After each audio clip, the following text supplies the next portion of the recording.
Families in Lidgerwood, North Dakota are shaken and a little on edge this morning, and for good reason. A school bus carrying kids home for the day was hit by a train as it rolled over the tracks. Hi everyone, and thank you for waking up with us on this Friday morning. I'm Jordan Schreier here with Lisa Bedell. We're just getting started with your news and weather to the top of the hour to start you on your day. 19 people, including the driver, were on that bus yesterday afternoon. The impact of the crash turned the bus counterclockwise, then pushed it onto its side. One child was flown to Fargo for treatment. 3 other children were taken to local hospitals. The Lidgerwood principal says he's thankful that everyone is going to be okay. Everything works so seamlessly, and they've been working really hard, and I don't know if we could have got to anybody faster. I mean, honestly, again, like my funky t-shirt says, believe. I mean, it was one of those times. Santa Claus and the angels came to help us this time. The Highway Patrol worked into the night trying to piece together what led up to the crash. There will be a school assembly planned right away this morning to talk about what happened, and counselors are on standby for anyone who needs someone to talk to. The name of the bus driver has not been released, but we do know that he is a 69-year-old man from Lidgerwood. Neither he nor anyone on the train was hurt. We have new information this morning on structural trouble at the Fargo-Moorhead Community Theater. The city of Fargo has now marked this building unsafe and ordered everyone to stay out. FMCT's Facebook post says performances were canceled after a fractured beam above the stage was discovered Friday night. The next day, engineers discovered the trouble is throughout the auditorium roof. Since then, the catwalk system has started to sag, and that's when construction experts urged the building to be vacated. The cause of the fracture has not yet been determined. Performances and offices have been temporarily relocated.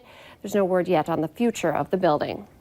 It is now 9 minutes before the top of the hour. Let's get a check of our Friday forecast with Lisa Green. Good morning. We've got a foggy Friday happening here in the western part of our viewing area especially. We're looking out on one of our DOT cams along I-94 in the Medina area in western parts of Stutsman County. You can see it's looking pretty murky with those headlights looking like one big white blob there on our view here. So again, we're looking at conditions that are going to be a little tougher to see the farther west you go into our viewing area and beyond today. There is a dense fog advisory anywhere in gray here, including Minot and Bismarck, and it does include some of our counties, Stutsman, Lemoore, and Dickey County this morning. And so this is in effect until 9 o'clock. So a few more hours left on this, or a couple more hours left on this one for the development of fog in some of these spots. And right now, Carrington reporting a 1.5 mile visibility there. Not so bad at Jamestown, but in western Stutsman County, we just saw our visibility is down. So that's why these reporting sites are always a good tool to give us an idea of what's happening out there, but doesn't necessarily mean it's going to be perfect where you are. So please be careful in those areas too, because where we have fog, it's freezing fog. Temperatures are below freezing, so it might be more slick in some of those places. Low-level cloud cover hanging around, no snow to show you here on our map, and temperatures ranging from 0 in Langdon and in Grand Forks to 21 down in Wahpeton. There's a big difference between Grand Forks and Fargo. Fargo's at 19 degrees right now. The wind is on the light side. We've got a lot of calm reports coming in this morning too, so a quiet morning, but one that does feature some fog, some low-level cloud cover.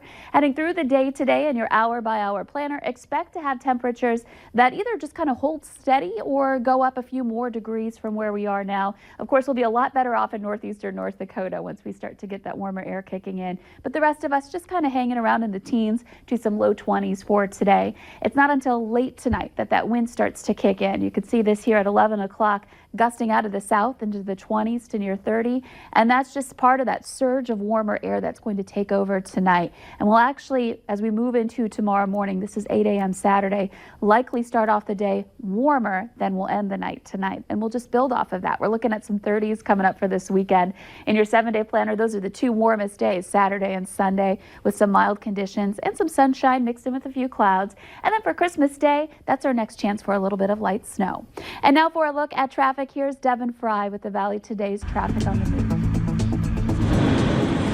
Thank you, Lisa, and good morning, Red River Valley. We are finishing up this hour on I-94. We're heading eastbound toward Minnesota. Now, one interesting thing that I noticed here in the east eastbound lanes is that there's a vehicle in the ditch right by the I-29 overpass there. So it's off the road. It's not a direct hazard, but if they have to shut a lane down to get it out of there, like they had to do yesterday on I-29, that might create some delays in that area. That area does get congested, I should say, anyway. And so any lane closures there will definitely cause some sort of delay. So we're going to keep an eye on that. But for right now, everything is wide open. You can see up ahead of me here, the traffic flow started a little bit earlier this morning than we've been seeing it all week, which is good news. It means it's been building up gradually throughout the morning. We're not just getting slammed with it all of a sudden. So while things may be building up, they should be moving smoothly and they're not stopping you for your morning commute.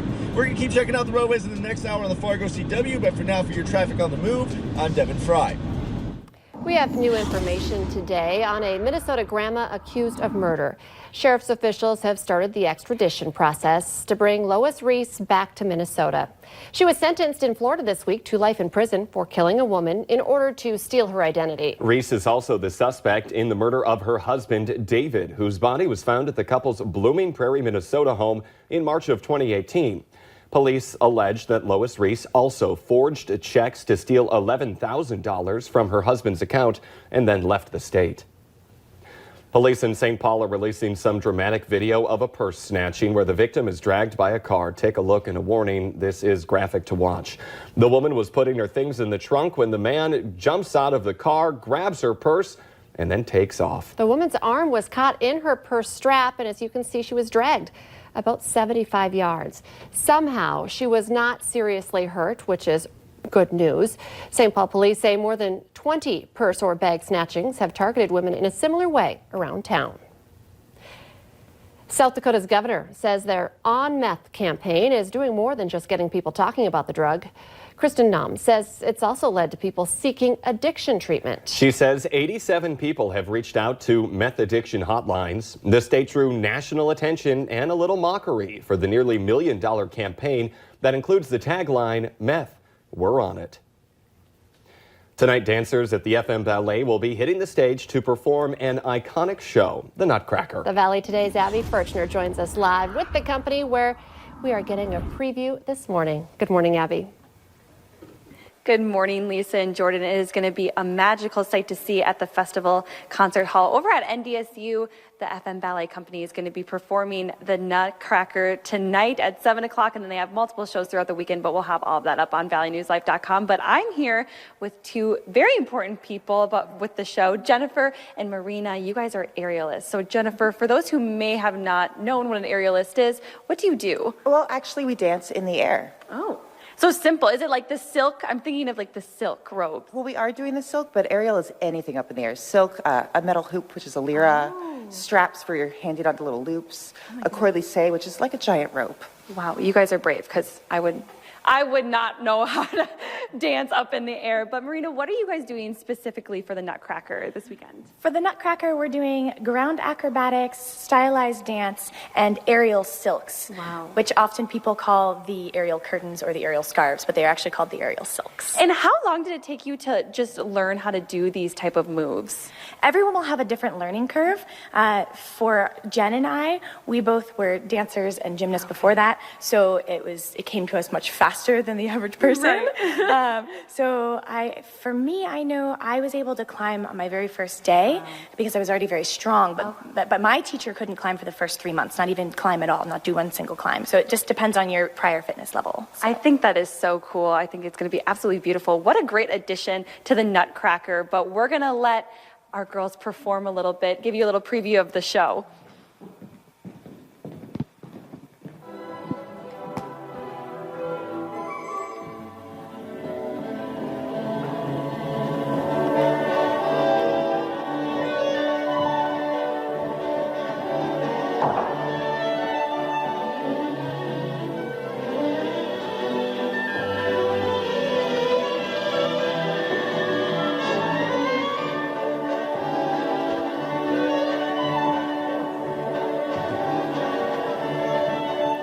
Just amazing, beautiful. Good performance. Yeah, going to have to go check that out. And again, we have times and more information on the tickets on our website, valleynewslive.com. Abby Furchner, thank you for reporting. And don't forget, coverage of the NDSU semifinal game against Montana State gets underway tomorrow at noon with the Farmers Union Insurance Bison pregame football show. It goes statewide on the KVLY KFYR Bison Football Network. The game starts at 1. You can watch the game on ESPN2. Let's get our answer now to our question of the morning on Facebook. If you're average, you have 20 of these right now. The answer is apps on your phone. I feel like I have a lot more. And in case you're curious, the top 5 are Facebook, Instagram, Gmail, YouTube, and Snapchat. Yep, sounds about right. And of course, the other one has to be the Valley News Live weather app to know what's going on. Great tool. You're going to want to keep informed on how things are going today. Temperatures on the rise here. We're going to be into the teens and 20s. Keep in mind also that we've got some fog out there to start off the day today. A warm weekend ahead. We'll be in the 30s. The Today Show and CBS This Morning are just about to start, but the Valley Today rolls on right now on the Fargo CW.